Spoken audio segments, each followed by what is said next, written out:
Hello, everyone. In this podcast, we will be discussing sensitive topics such as sexual assault. It's important to take care of yourself while listening. Some suggestions are listening while you're in a healthy headspace or knowing who you can reach out to if you become upset. Our 24/7 helpline for crisis calls based out of Central Florida is 407-500-HEAL. By contacting the national hotline at 1-800-656-4673, you can get support and learn about your local resources. There's always someone ready to help.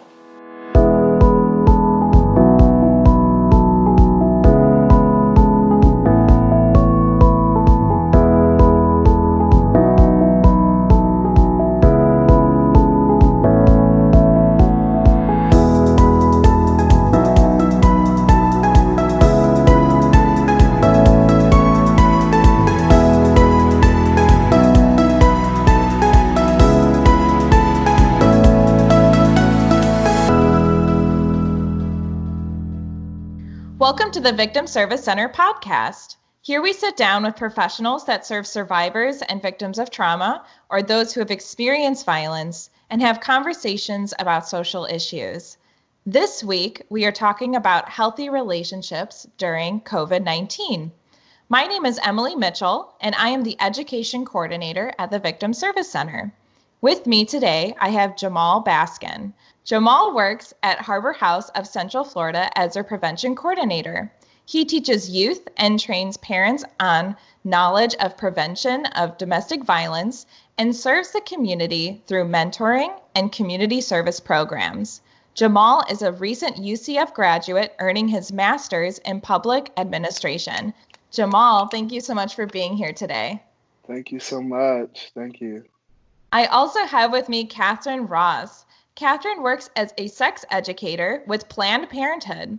She teaches subjects such as birth control, safer sex, pregnancy, healthy relationships, and more. Every day she gives back to the little girl in her by giving youth the knowledge they need to make informed decisions. On her downtime, she is a spoken word poet, UCF student, and animal lover. Thank you, Kathryn, for also being here today. Oh, thanks, Emilie, so much for having me. So as a brief introduction, stay-at-home orders and social distancing are still set in place and have impacted relationships through communicating more online or living in close proximity and having boundaries tested. What we are looking to explore in this episode is how has COVID-19 impacted relationships and how can we keep them healthy? With that in mind, Jamal, I was hoping to ask you, can you tell me a little bit about Harbor House and what your role is there? Sure. So at Harbor House, Harbor House in Central Florida is Orange County Certified Domestic Violence Organization. We work to prevent and eliminate domestic abuse in Central Florida through outreach services, prevention programs, legal advocacy, and safe shelter for thousands of domestic violence survivors and their children everywhere. I am the prevention coordinator, so mostly my job is to educate youth with knowledge of domestic violence and teen nation violence and prevention of that issue.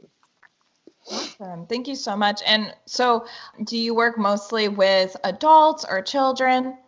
So mostly I work with teens, but I do have times where I am doing trainings with adults, or I have sessions where I do adults and youth. So it can go either way. However they need my services, I'm there to help and support. Perfect. And Kathryn, I was hoping if I could also ask you if you could tell me a little bit about Planned Parenthood and what your role is there. Yeah, sure. Thanks for asking. So Planned Parenthood is a health center, and we specialize in sexual and reproductive health. So some of the services that we offer are vasectomies, birth control, STD testing and treatment, physical exams, pap smears. We always have free condoms in our lobby, and we offer abortion care as well. One of our other services that is not really known about or acknowledged so much is our sex education, and that brings me to my role. My full title is Outreach Coordinator and Community Liaison. I typically say sex educator for short. But as part of that long title, some of the things that I do are connect with members of the community and find out different resources and try to connect people together where it makes sense. I work a lot with Jamal when it comes to educating youth. And in the bio, you kind of touched on some of the subjects that I teach, which are birth control, healthy relationships. I talk about STIs and testing, and really everything under the sun that revolves around sex education. I will do my research and try to help as best as possible. I've had people come to me and say, hey, like there's some youth that are like masturbating compulsively, and I'm like, oh, it's not an issue for the therapist, but they're like, oh, they don't really know how to address it. So I'm like, okay, let me find a way to creatively do this where I'm not like targeting a certain person, but I'm still addressing like, you know, the benefits, but also like, when does this become compulsive and unhealthy? So yeah. Absolutely. Thank you so much for sharing that, both of you. I really appreciate it. Speaking of healthy, Jamal, what do you consider a healthy relationship?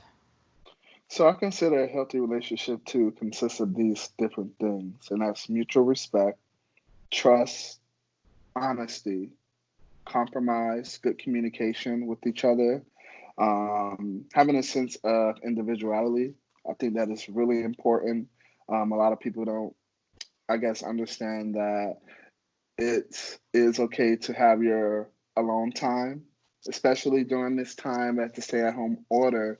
It is very important to try to find some alone time, because being together 24 hours a day isn't really positive or healthy at all. I also think anger control is consists of a healthy relationship, fighting fair. Me and my fiance, we do get into arguments at times, but when we do those, we know not to try to hit below the belt. You know, you see in a lot of relationships, a lot of people are just in general, a lot of people try to hit at the core of, trying to hurt someone, especially if it's in an argument. And fighting fair is just a different way of, not trying to go too deep, but also getting your feelings out and how you feel in that situation. Problem solving, understanding, and then self-confidence is one of my big ones in healthy relationships. Absolutely. And I totally agree about that, finding alone time, especially during the pandemic. So thank you so much for sharing that. That's really important. Kathryn, I wanted to check with you the same question, basically, what you consider a healthy relationship, maybe adding some to what Jamal said or, anything like that. Yeah, I'll definitely piggyback off of what he said. I think it's important to have a commitment not only to grow together, but to grow individually before someone even goes into a relationship. I think it's important that they get to know themselves and how they are and what they're looking for. What are some deal breakers, things that they can put up with, and things that they really can't put up with and aren't going to work well for them. And then once they're in a relationship, I think there needs to be a commitment to continue growing as an individual and continue growing as a couple. And then working through conflicts without, like Jamal said, hitting below the belt. Knowing that each of you have good intentions and having that trust is important. Also, accountability. That's a big thing, because when someone in that relationship calls you out and says like, hey, you did this and it hurt me, or hey, you made this mistake.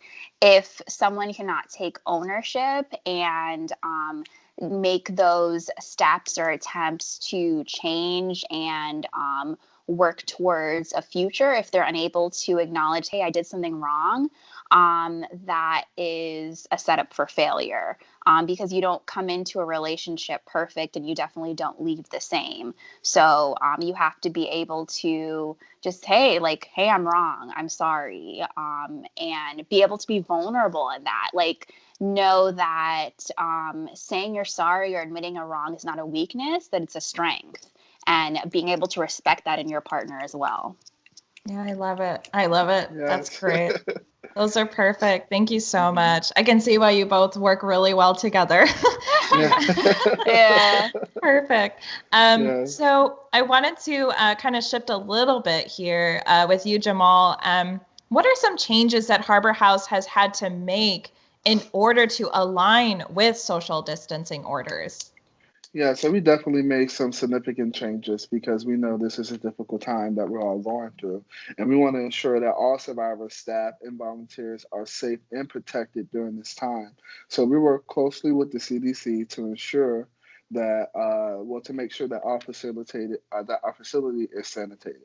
I remember weeks before they made the stay-at-home order where they was installing so many different hand sanitizer little things inside our offices and different things like that, taking those needed precautions. We also make sure if someone is sick inside the shelter, we ask them to go to the doctor. We're also making sure that everyone is social distancing inside the shelter. That is a huge thing because, as you know, we have different people coming and going, and we want to make sure that everybody is safe and to make sure that they are practicing those orders. There is one room, an entire family, which for the entire family, so they have that living space. So they have their space just in case. To follow those social distancing orders. There's also quarantine rooms that we have in order to make all precautions. And also, our outreach and support groups are now virtual and by phone. So our survivors have the opportunity to reach out to them, and families can still get that support they need virtually with those support groups via our outreach services. Perfect. Thank you so much for sharing that. It seems like there's like a lot of challenges, but it sounds like Harbor House is doing a lot to make sure that everyone's safe. And I'm really glad that, the essential services like Harbor House are still open. Kind of related to that, what were the statistics before and after the stay-at-home orders? So our numbers before the stay-at-home numbers were running consistent from year to year. This is basically our Christ line. So we have our courthouse and our outreach and our shelter numbers. And there has been a slight uptick in each of those areas where we fully anticipated, especially with this stay-at-home order. What has changed? Basically, we having our victims that are able to reach out to Harbor House for help. So they want to know what they need to prepare and bring with them when they leave, once the stay-at-home orders are lifted. In many cases, they can have to start a conversation and then hang up because they hear their abuser or whatnot. Yeah, absolutely. And I think we've also been hearing a lot that maybe there's an increase in calls to the domestic violence hotline. Is that the case for Harbor House as well? Yeah, definitely. I know for sure. Well, I don't work in hotline personally. Right. However, I know that there has been an uptick. Even our CEO has been, on the news recently talking about these things, saying that we're still open and still here for survivors. We haven't closed or, done any, we have taken our precautions, but we haven't closed at all to ensure that our, survivors have the help that they need. So the numbers has been going up. I guess we don't have a solid number on what it is, but I know that information will be coming out shortly, as we usually do get our data. So that will definitely we will be able to show the uptick in, I guess, from the end of March until now. How has the hotline has been busier. Mm-hmm. Yeah, thank you so much for sharing that. And yeah, again, it's so important to know that Harbor House is still open. I'm still helping, survivors. So thank you so much. Kathryn, I also wanted to ask from your side as well, what are some changes that Planned Parenthood has had to incorporate since COVID-19 stay-at-home orders? Right. Well, before I go into that, I just want to kind of touch on like what you were talking about a little bit before with Jamal, because it's just I don't know. It's just such a sad and critical point for a lot of survivors and victims of domestic violence because, whereas before, at least maybe they had an escape of like going to a church or maybe getting outside, getting some fresh air, now they're locked at home with the perpetrator of the domestic violence. So, it's so amazing that, Harbor House and Safe House and Help Now and all these different shelters are there and working, overtime and shifting their roles. I know Jamal has been like a little bit more in the shelter and like helping on the front lines. And Planned Parenthood has been doing similar things. Like we all, I think, are having to like shift a little bit and just like help out where we're most critically needed. And I also want to touch on the fact that Planned Parenthood has what's called a justice fund, and it's accessible for anyone who is considered homeless. And so survivors at shelters would qualify. And it's a fund of money that they can use for different services at Planned Parenthood. So just keeping that in mind for people. And then with Planned Parenthood, we've made a huge shift in terms of less people are working actually at the health centers, just to kind of keep in line with the social distancing orders. So more people are working from home and doing what we call telehealth. As an educator, all of my education is now virtual. We are kind of deciding between like whether Blue Jeans or Zoom or Google Classrooms is the best method and medium to reach our community and what is the most accessible way to get to people. Because especially with education, what I'm seeing is a lot of isolation. And even if I'm not there for like a health education support, I want to at least be there for like a mental health support. And so when it comes to our telehealth and in clinic, I don't work there, so my knowledge is a little bit limited. But what we're seeing is if it is an essential, very, very essential service like an abortion or a pap smear or some type of screening like that, people are able to come to the health center. But if it's something like an STD test or treatment, we might have we might kind of assess them over the phone and then send them out a prescription so they don't necessarily have to come to the health center and, be at risk any more than, they would have to. When it comes to our development team and fundraising, we had a big fundraising event that was planned in April. It's Rosé for reproductive rights and huge thing. And so that had to get canceled and now that's online. Yeah, we're just trying our best, but for the most part, we're limiting the amount of people that are in the health center. And educators like myself, our role is shifting a little bit. We're doing some education, but we're also trying to help out and do education when, like, if there's a client that calls in, we might take that call and give them resources or education around either, their STD treatment or abortion or whatever they're dealing with at the time. We're kind of like shifting in that way.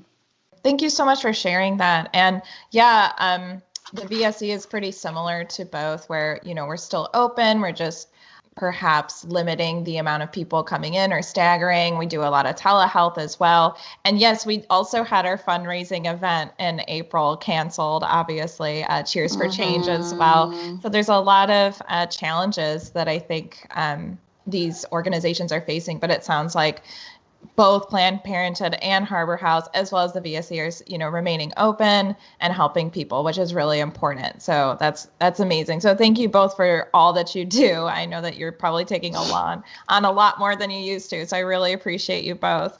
I wanted to shift gears here a little bit about, signs of abuse. So Jamal, how might signs of abuse or intimate partner violence look different during the stay-at-home order? Yeah, so we know abuse or intimate partner violence looks a lot different since the stay-at-home order. We have to understand that survivors are now stuck at home, with their abuser. That could possibly be unemployed due COVID, could be going through the unemployment process. All those different things cause stress and cause anxiety on people, and it could make it a lot worse in those situations. There's more stress as a result of unemployment or furlough, and money is tight, these days, especially, and that is a major stressor. So for any relationship and any abusive household, that will increase more violence at home.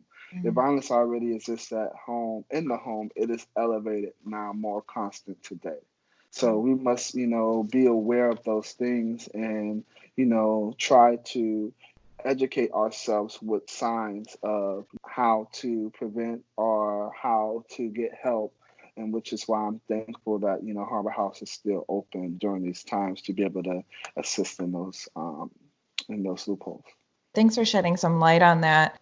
Kathryn, what are some challenges that you have seen with the stay-at-home order? I know we went over a little bit. Do you have any other challenges you want to highlight? Yeah, so what I've seen from doing education is just that there has been less participation. And what I kind of attribute that to could be people kind of just isolating, because I think that's more so like an unhealthy coping mechanism that people will go to when they're faced with uncertainty or fear. And so that's kind of a concern for me at this point, because like I want to be able to like connect to my community partners and connect to youth that I serve and be able to just like help them out and navigate during this time.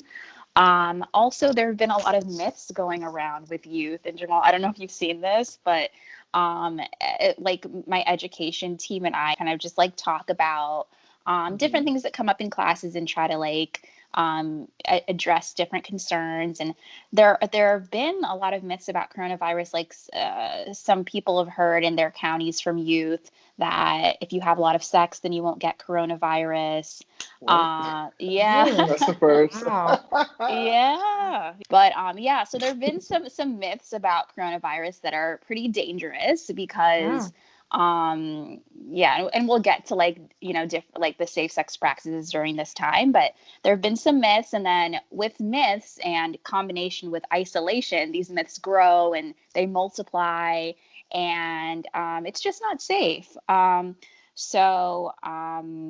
Yeah, I've definitely seen that. The myths, people isolating and just having like less participation, which in some of these facilities, like there's really not much to do. So they might just be in their room the whole day, day in, day out. And yeah. I haven't heard of these myths, so thank you for sharing that. And yeah, being isolated, it could be almost like an echo chamber of misinformation. So yeah, those are definitely some challenges I could see. Thanks so much for sharing that. Jamal, I think we talked a little bit about this, but what are some challenges that you have seen with the stay-at-home orders? And I think we talked a little bit about this too, but if you want to add more on how does COVID-19 affect safety plans set in place for victims of domestic violence? Definitely. So to start off, I'll start off with how COVID affects safety plans. And the most dangerous time is for a victim is when they leave a violent or abusive relationship. The abuser loses all of the power and control, and basically they want to gain it back. So the challenge is that abusers are next to the victim all day, every day. So it makes it challenging and dangerous for them to leave. Only those who are in intimate danger have left with their children or for shelter when our abuser have left for a few minutes for to get food or different basic necessities. Um, as I previously said, there are big conversations that our advocates have had with survivors when they call into the hotline to know what they need to gather is a positive sign. They know they need to leave, are preparing themselves for when the order is lifted. Many victims are reaching out to us through the social media channels, which we provided quarantine safety tips there. Um, we also provided different information such as, packing medicine bags with important things you need. If you need to quickly leave or hide it in secure location, include cash, keys, passports, birth certificates, medical records, and immigration papers. Be aware of how to exit a room, door, and windows, and try to avoid rooms with single entry, such as a closet, in rooms with potential weapons like the kitchen or garage. COVID-19 has, as an excuse to reach out to people you are usually isolated from. For example, I know my mom has toilet paper. Let me call her to ask where she got it from. So basically, survivors could use that to try to get, let the abusers know, like, let me call my mom to see if she got toilet paper, for them to try to, have a sense to get away. And it may or may not work, but those are some ways they could try to, signal or to make the abuser feel calm that they're not trying to seek help. But the challenges I have seen basically during the stay-at-home order is it's difficult for me to do my job, for me to go out into community centers and schools. But I know I have been in the process of contacting those people I were in contact with, as in the directors of the community centers and the schools, to try to bridge that connection with the kids that I had been in contact with, to see if I could be able to give them, any information during this time that can be, red flags, tips, anything to kind of, help them feel safe and secure during this time, so that they can have the tips that they need to help them.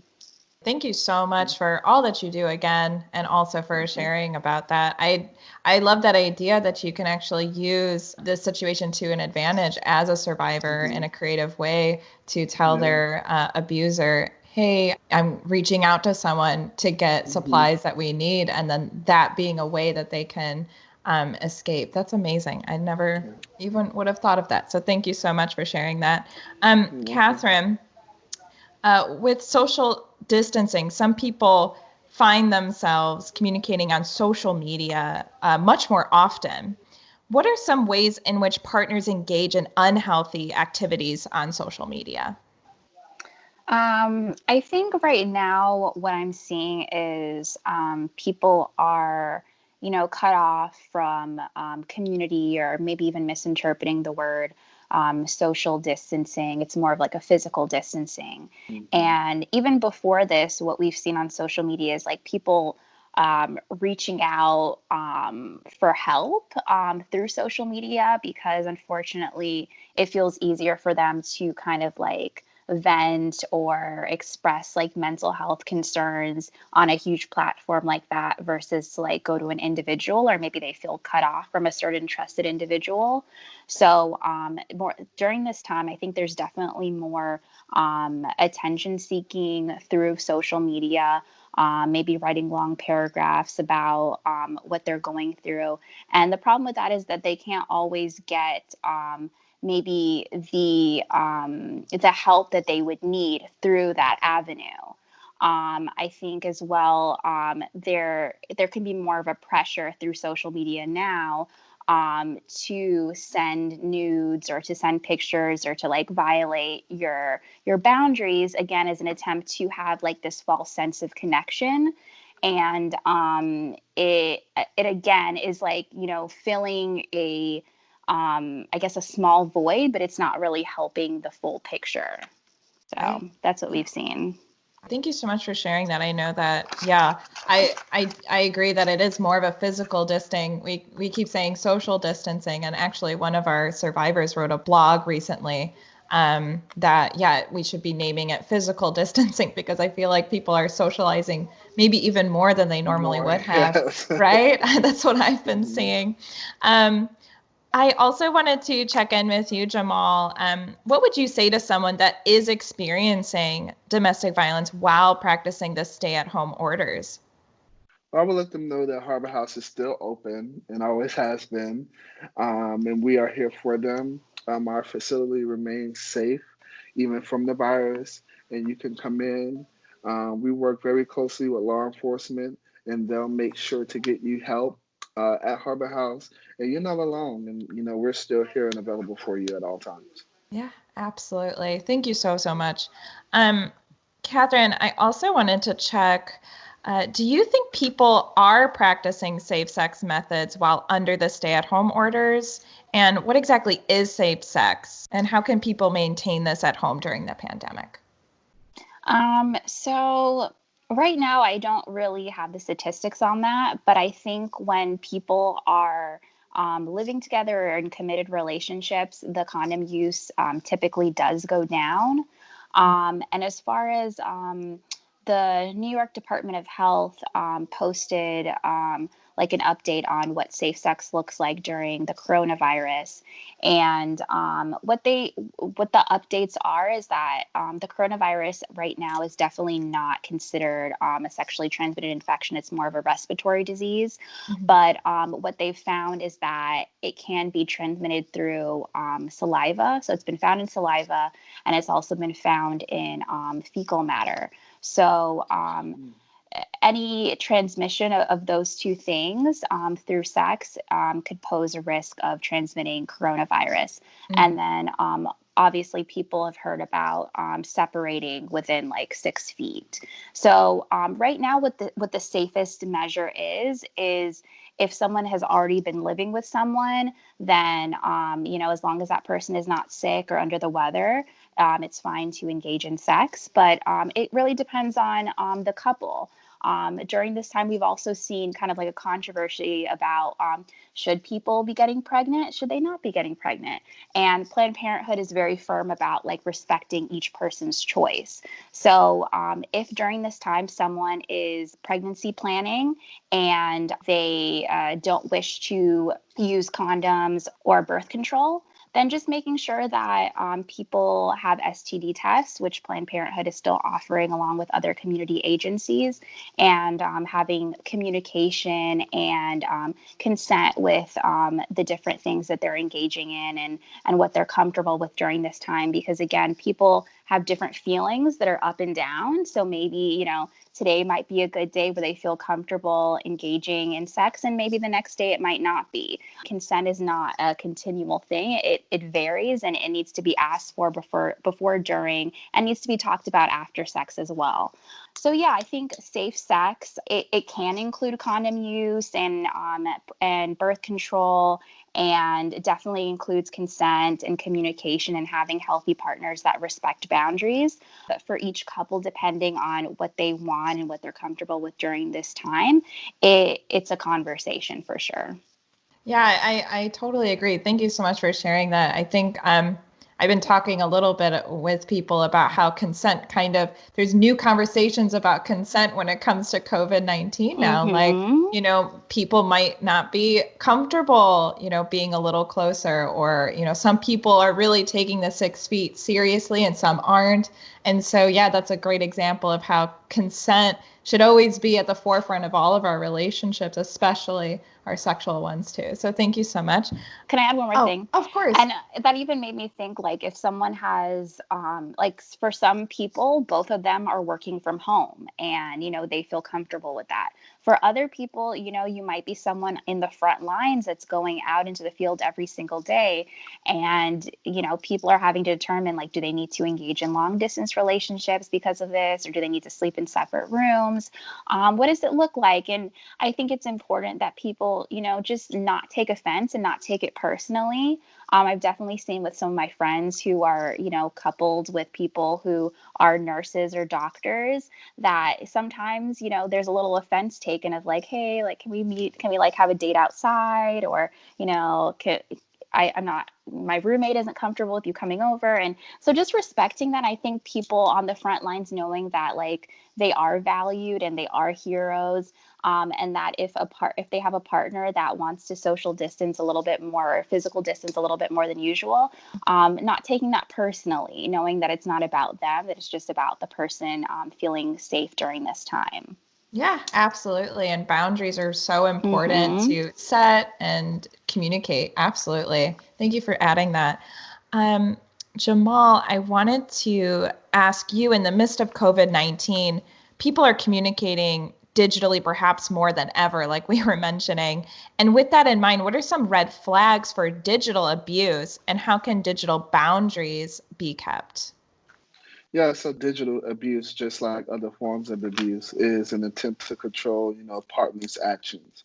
So given that your partner may be, digitally abusing he or she, and these are some examples. So, basically telling someone who you can't be friends with or not on different social media sites, as in Facebook, Instagram, or whatnot, sending negative or insulting or threatening messages online, puts you down in their insult updates, pressures you to send explicit videos or pictures, tracking your location, frequently look through your phone for checks of photos, texts, outgoing calls, frequently texting you. That is a sign of digital abuse. Wants to know your login and password information. Those are different signs of digital abuse, and we see that has, been a new thing, especially since phones has been, continuing to update. But now it's more, kind of more, in your face than more than ever. And as that, we have to be a lot more cautious to it, because people may think, oh, my significant other just really care about me. They just really want to check on me. They just really, they just want to look out for my best interests. However, you must have those, red flags up, in your head, alerting you if someone is, frequently just texting you, or frequently, calling you, 10 times in like 2 minutes. That's a red flag. That's something like, okay, is it that serious of a, time, or is it that serious for you to reach out to me that many times? What is going on? Are you in dire need? Those are the questions you need to be asking yourself, because that's not healthy. And some boundaries you can keep if partners create a digital contract that outlines, what is and what isn't acceptable behavior online. Well, behaviors online, that is, to turn your phone off, and spend time with your family, with or without your partner getting angry. Say no to sexting or sending photos or information digitally to your partner that you're not comfortable with, to keep your logins and password private, and to control your own privacy settings and social network sites. And I think that's very important, especially now that since everybody is, on TikTok or those different things in that nature, it is so important to control your privacy and to have your own identity. It's okay to, have a different opinion from your partner and express that online. It's okay to have those different things. You shouldn't always have the same ideas as your partner. So those are some things that we need to, revisit, especially during the COVID-19 time. And if you cannot exercise these rights or, feel safe doing so, then you should communicate with Harbor House for help as into how we can assist you with these things. If you need a little bit more, want to talk about it deeply, you can definitely reach out to us. We'll be more than happy to assist. Absolutely. I love to piggyback off of that real quick, because I think that during this time, some people might even feel like more pressured to like keep it spicy or like connect more. And I think abusers could maybe use that, as a manipulation tool to be like, well, babe, we can't see each other, or, I just miss you so much, send me a picture, remind you, of you, whatever. But, people just, I just want people to know that their boundaries are still important, that, this time is not an excuse for them to neglect themselves or violate those boundaries that they have in place. And there's so many other ways to connect with your partner. Like there's an extension on Google Chrome called Netflix Party, where people can like watch movies together and chat about the movies. You could have like a virtual date night where you're both maybe you both order out from a restaurant. There are so many universities that are offering free classes. So you could even take a class together or do like a book club. There's still places that are open for exercise. So taking a hike and remaining like socially distanced. So there are so many ways that people can connect in like safe and healthy and ways that like honor themselves and their boundaries and who they are. So having that as an alternative, because I also want to validate that some people might like have trouble saying no or like articulating those things. So although no is a complete answer, full sentence, but if they also want to add an alternative, like all those other things, and that's a valid response as well. Absolutely. Thank you so much. Yeah. I also wanted to check in with you, Kathryn. Do you think the stay-at-home orders are limiting people from accessing, appropriate birth control and other methods of safe sex that you were mentioning before? Yeah, unfortunately, that is a reality. And to be honest, I'm not sure of like the direct reason other than people maybe stocking up. But I know like from last month when Planned Parenthood has been trying to access condoms from the health department, they were kind of like rationing out condoms. So like across the nation, there is more of a shortage of condoms and birth control options. And then I also think maybe people, again, kind of take the stay-at-home order and the social distancing thing, maybe even to the extreme where they feel like they can't really leave their house, or maybe they even have health conditions that really limit their ability to get out, to go to a health care center, or, to go and pick up their prescriptions and stuff at a pharmacy. So just, to those people, there is an option of them calling their health center and getting their prescriptions sent directly to a pharmacy where they can go through a drive-through and pick it up. Some health insurance agencies, as well as healthcare centers, there might be an option to mail it directly to your home.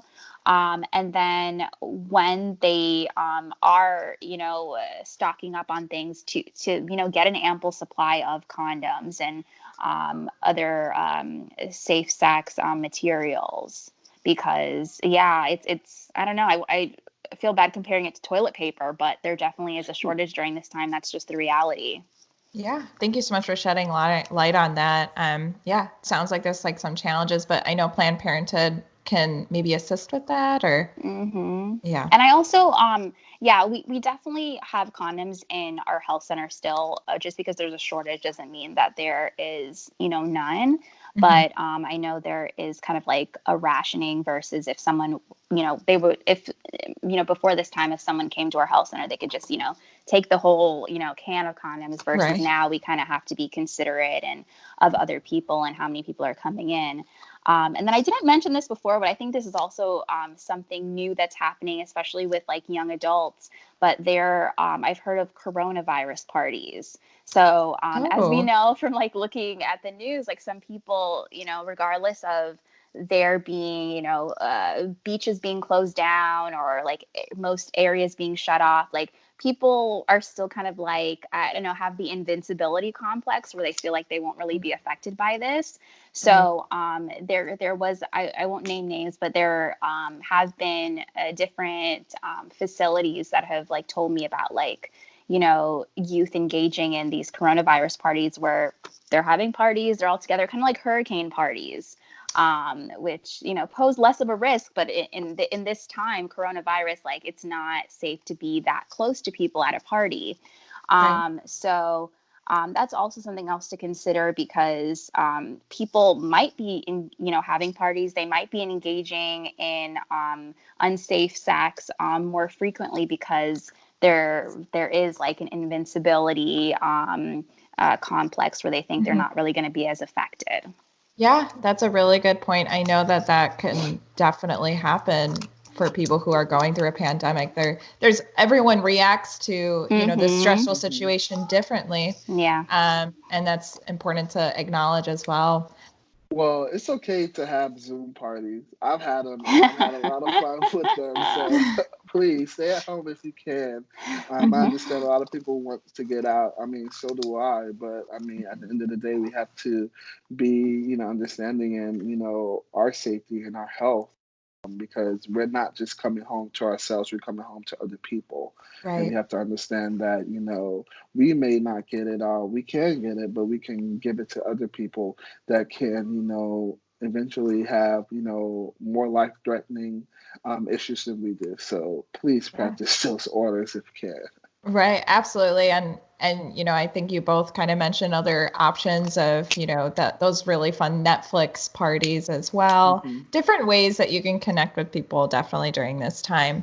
As a kind of final question to you, Jamal, I wanted to ask, with these stay-at-home orders affecting people's daily routines and relationships, do you have any tips for how to keep relationships healthy during this time? Yeah, I guess my tip would be for healthy relationships during the stay-at-home order is to have fun, with each other. I mean, it's a difficult time. We all are stressed out during this time. And if you are continuing working or if you're not, it's going to be very difficult for everyone. So try to make the best of it. Create games, exercise, discover new hobbies, give each other space as well. That's also as important. But, have fun. Me and my fiance, she's been with me throughout this entire time. And yes, I have been going to work and coming home. But when I come home, we have fun with each other. We, exercise with each other every day. We, she's, in the midst of bar prep. So I give her time, her space while I have my own space. But we, find different and unique ways to have fun. We create different smoothies. That's our thing right now. So we just go get different, fruits and create different smoothies and different things in our nature. But you have to find innovative ways to have fun, because if you're just sitting at home and stressed out, positive things won't come to your mind during those times. So try to think positively. Try to get yourself out of this, mindset that everything is gone to shame or to waste. Make the best of your situation. I also would like to say, this is a difficult time for everyone, and that brings, unwanted stress. However, we must remember that basically we will beat this. We will all beat this. We will all overcome this, and your relationship will withstand this stronger and will become healthier after it. I mean, I believe this time has made me and my fiance relationship even stronger. If we have been apart during this time. So I mean, I think, we all will get through this and our relationships will be stronger after this. Yeah, thank you so much, Jamal. Definitely. And I loved your, smoothie talk and all that stuff. Yeah. I think self-care, within a relationship and individually as well is so individualized, and, trying to find exactly what that thing is really, a great thing. So absolutely. Thanks for sharing that. Definitely.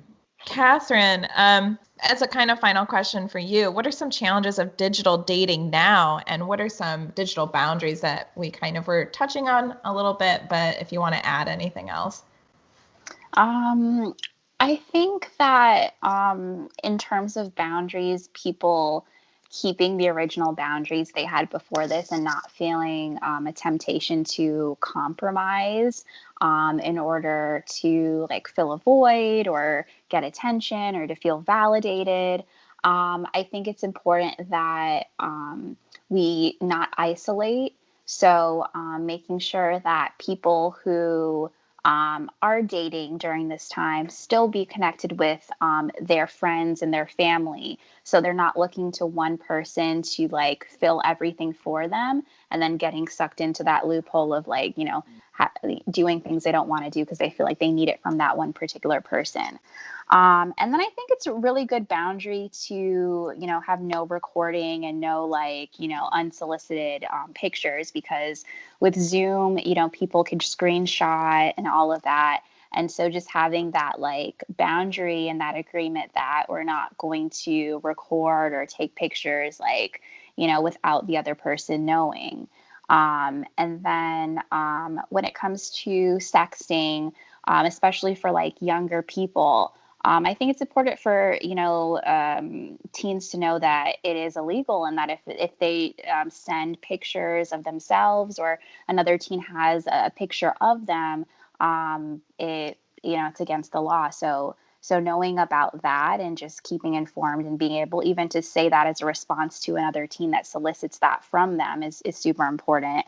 And yeah, I just want to follow on the positive train with Jamal. Yes. This is a time to be innovative and creative. And so just because this coronavirus is going on, it doesn't mean that life stops for people. People are still going to want to have sex. People are still going to want to date. They're still going to want to connect with others.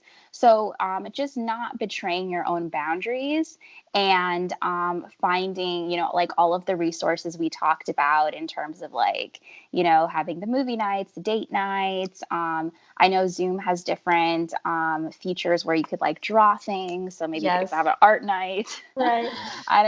So there's so many different ways. So not feeling the pressure of, oh, I shouldn't be dating because I should be, doing something else, or I should be dating because who knows, what's going to happen. Just do you and do what you feel most comfortable with and what you feel is best for you. But find ways to connect with people and not just isolate. Love that. Love the positivity. Thank you both so much. Before we sign off here, is there anything else that you'd like to add or anything? Thank you for giving us the opportunity to be able to, share these tips and let, Orlando, Central Florida, Florida knows that, we're out here, on the front lines, and, we're still out here educating and doing our job that is needed. So thank you for giving us that platform to be able to let people know that we're still out here and we're not going anywhere and we're spreading positivity everywhere, so that, you can feel okay and not feel alone during this time, because I understand people sometimes do feel alone, but we're here for you and we're here to keep you going. Absolutely. Well, thank you both so much. And I will share in the, information at the bottom when I share the podcast in the description. I'll share both Planned Parenthood's contact details, as well as Harbor House as well, so people know who they can reach out to. But I think that's a wonderful place to sign off. So I'm just going to say, thank you to the listeners for listening to the Victim Service Center podcast. Again, the VSC is a nonprofit organization that provides free confidential counseling services for victims of any kind of trauma in Central Florida. To learn more about our services, please visit victimservicecenter.org. And to everyone listening, healing is not linear and you are not alone. Thank you, Jamal and Kathryn, so much for being here today. Thank you. Have a great day. You gotta have a good one. Be safe.